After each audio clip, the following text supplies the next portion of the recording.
Selamat siang Ibu. Di saat ini saya akan menjelaskan tentang anatomi fisiologi pada tubuh manusia bagian posterior dan anterior beserta fungsi-fungsinya. Yang pertama perlu kita tahu bahwa anatomi tubuh manusia adalah ilmu yang mempelajari mengenai struktur tubuh manusia. Anatomi tubuh manusia terbagi atas 13 bagian. Yang pertama, saya akan menjelaskan tentang sistem rangka. Sistem rangka atau pembagian anatomi tubuh manusia yang pertama yaitu sistem rangka. Rangka manusia tersusun dari 206 tulang yang dihubungkan tendon, ligamen, dan tulang rawan. Berikut keterangan tulang-tulang yang menyusun kerangka manusia. Yang pertama, 8 buah tulang di kepala. Yang kedua, 25 buah tulang di kerangka dada. Yang ketiga, 14 buah tulang di wajah. Yang keempat, 26 buah tulang di belakang dan pinggul. Yang kelima, 6 buah tulang di telinga dalam. Yang ketujuh, 64 buah tulang di lengan. Yang kedelapan, 1 buah tulang di lidah. Yang kesembilan, 62 buah tulang di kaki. Fungsi dan sistem rangka yaitu untuk bergerak, tepat melekatnya otot, melindungi organ-organ dalam, menopang dan memberikan bentuk tubuh. Yang kedua yaitu sistem otot. Sistem anatomi tubuh manusia dan fungsi selanjutnya yaitu otot. Di dalam sistem otot manusia terdiri dari atas 600 otot. Fungsi dari otot yaitu membantu pergerakan tubuh, aliran darah, dan menjalankan fungsi tubuh lainnya. Otot ini juga berada pada anatomi tubuh manusia bagian belakang. Berikut 3 jenis otot pada manusia. Yang pertama, otot rangka yang terhubung dengan tulang. Yang kedua, otot polos yang ditemukan dalam organ pencernaan. Yang ketiga, otot jantung yang ditemukan di jantung.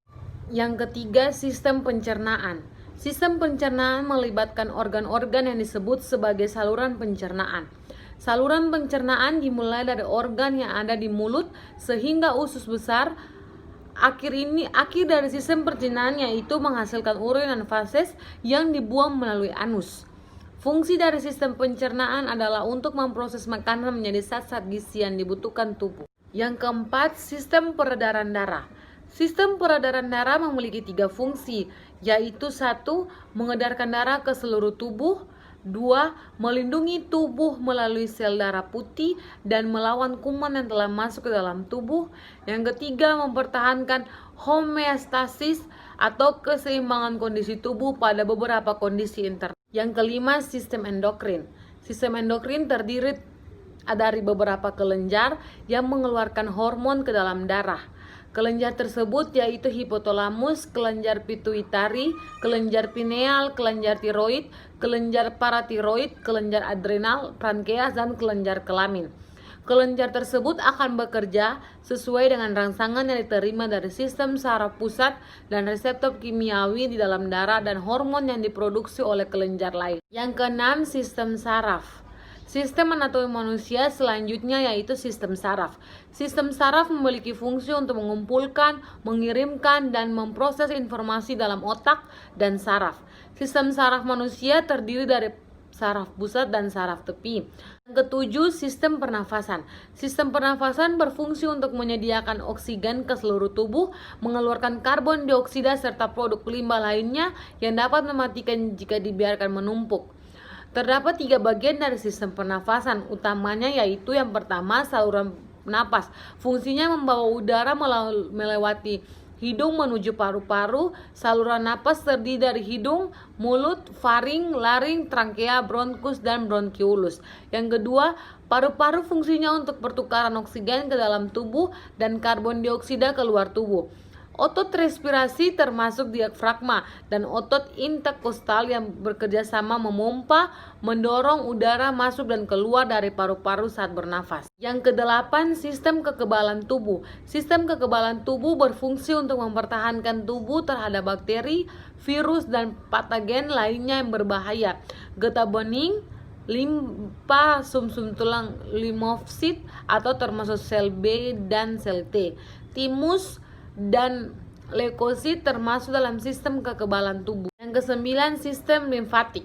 Sistem limfatik merupakan sistem yang berperan pula terhadap pertahanan tubuh. Sistem limfatik terdiri dari kelenjar getah bening, saluran getah bening, dan pembuluh getah bening.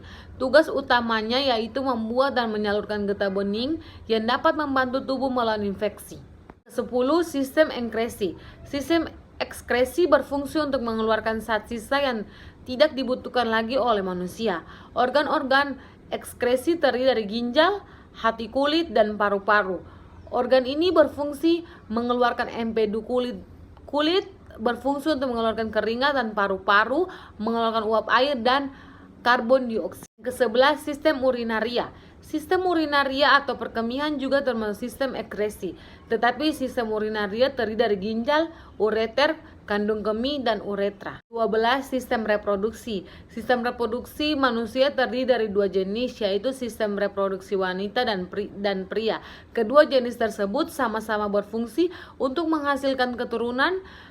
Sistem reproduksi wanita terdiri dari ovarium, saluran telur, rahim, vagina, vulva, kelenjar, susu, dan payudara. Sedangkan reproduksi laki-laki mencangkup struktum, testis, saluran sperma, kelenjar seks, dan penis. Terakhir, ke-13, sistem indera.